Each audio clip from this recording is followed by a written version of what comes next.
Hey everyone, Greg here. This is a free SEO audit.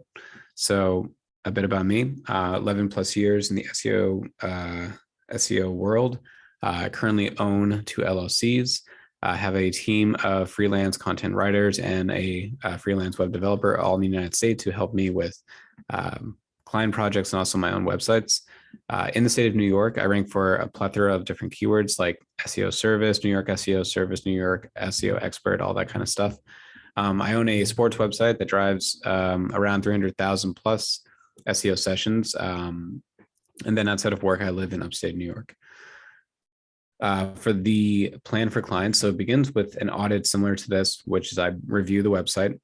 For your site, there's really nothing from a technical standpoint that you need to worry about, so we can kind of skip that part. Search analysis is something that I spend a lot of time on with my clients. So it's using tools like SEMrush and Search Console and Bing Webmaster Tools to understand what keywords are ranking for your website, and then what we can do to optimize them to drive traffic.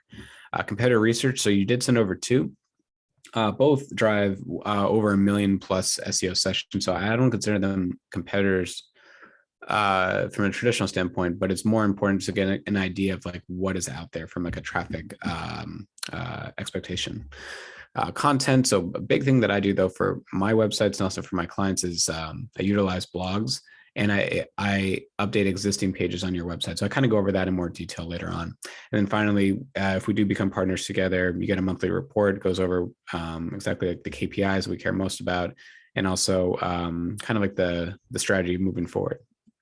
Okay, so high level summary.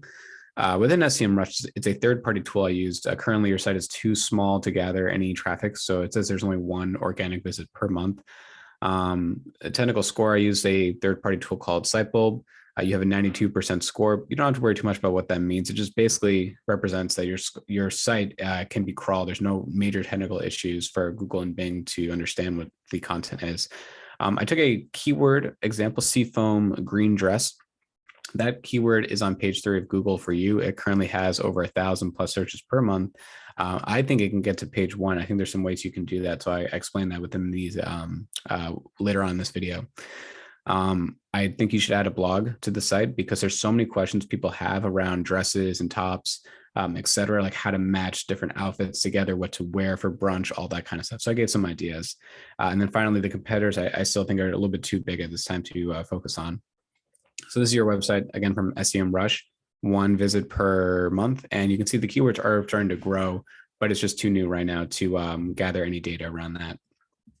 What I did was I took that, that top keyword, seafoam green dress, again, position 30 as of May 9th. It has 1,300 searches per month. I would kind of start with that to try to optimize that to get to page 1. But these are the keywords that are currently ranking for your website.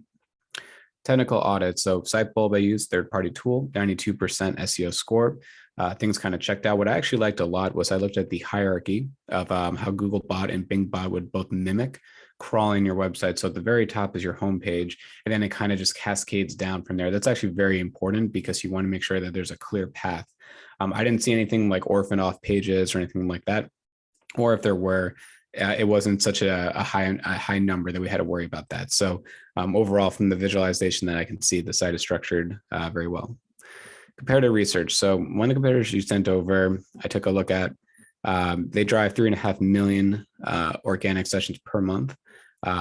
Over 1 million keywords rank for their website, and I estimate around 20% of their 3.5 million SEO visits come from non-brand keywords. So basically non-brand just means it doesn't include their brand name. And non-brand is actually really important, like that seafoam green dress. That's a non-brand keyword.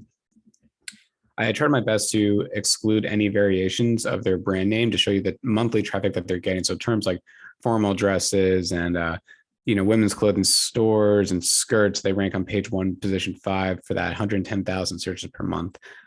So they're doing a great job. Another competitor I looked at, this is just a huge website, 50 plus million SEO sessions per month. So I don't really want to spend too much time on kind of what they're doing because they do a whole lot of other stuff outside of just formal, clothing like dresses and tops and bottoms, all that stuff. But here are some of the keywords they rank for like prom dresses, sneakers, all that kind of stuff. Content implementation. So let's take the example, seafoam green dress. it says on the top it's page 4. It's actually page 3. It's position 30. But this is the page that's ranking. So the right hand side, take a snapshot of the ranking page for that. And keyword has 1.3 thousand monthly searches. So here's what I would do. This is just a very high level. This isn't all I would do, but just gives you like a snapshot. So I would update the image right here of the woman, and I would make sure that the file name represents a seafoam green dress. Second, I would expand the written content on the bottom right of the image to include more relevant words. So the big thing is that there isn't a lot of content right here. So I think what's happening is that Google sees the title tag and they understand the URL, and they have an understanding that the alt tag says this, but we really need to expand out the content. The content's going to help you rank. I use a third-party tool called ClearScope to kind of gather these words like women's, sleeveless, bridesmaids, ruffle, mini dress, wedding dresses, all that kind of stuff. Sample blog idea. So I spent some time this morning coming over what I was thinking of, who would the target audience be based off what you said. So things like, how do you dress for brunch? That's such a generic keyword, but that's such a great opportunity because you can kind of build like what your brand's about and introduce them to different lines within the blog post, like dress here for this, for that, all that, like depends on like what brunch you're going to. Is it casual? Is it more formal? All that stuff. I like other stuff too, like, should dresses be hung or folded? How should the dress hit, the length, what makes a certain type of dress so popular? There's actually so many more blog posts per month, but I just want to give you an idea of, we should be thinking of how do we get more people to the site? And the blog would be a great way because then you can rank that content. It can naturally collect backlinks, and you can pass that SEO juice over to your inner pages to help them actually buy. And passing that internal link juice over helps actually rank terms like seafoam green dress because you're passing more equity over. Next steps. So if we become partners together, I set up daily keyword tracking, and I do weekly health reports within SEMrush. I also run that within SiteBulb as well. That's on a monthly basis. I just do a deep dive for every client that I have. I have a developer that I work with, so there's no additional cost to you, but we make sure things that are tracking, like phone numbers, leads, form fills, email addresses, all that kind of stuff. We want to make sure that we're tracking everything within Google Analytics, and also making sure that we're on the latest Google Analytics, because that's going to switch over next summer.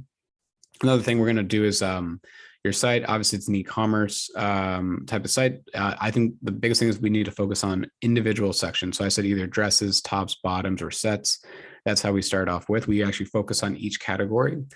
We understand how to optimize existing pages. We write blogs about those sections, and we kind of then move on at a later time. So I think it's very important to focus on one category at a time, especially with how new your website is according to Google.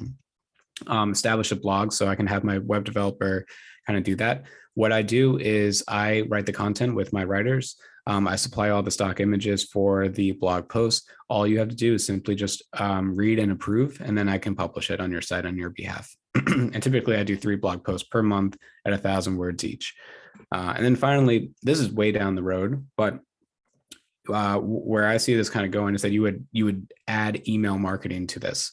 So what would happen is that if over time you drove, let's say, tens of thousands of visits per month to your site, you can then have an email like coupon code initiative. So when a user who gives their email address can get, say, 10% off or 20% off their first purchase over a certain amount, that's a great way to kind of incentivize them to give them your email address, and you can later use that for remarketing for Google Ads, or even just like a drip marketing campaign with an email if you use MailChimp. So big opportunity, I would say, for e-commerce.